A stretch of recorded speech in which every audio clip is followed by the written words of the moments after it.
If you are wondering if you can get a 3-button navigation just like on Android on your iPhone 17 Pro or Pro Max, then the answer is unfortunately no. There is a small alternative that might be used if in case you really need to use some buttons. So in order to do that, in order to have these buttons, we need to open settings and then go to accessibility.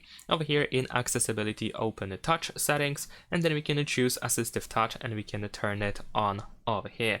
And now this button can be technically used somewhat at least as buttons for navigation. So as you can see, we have the home, we have the notification center, the control center, and so on and so forth. In addition to that, you can create your own gesture.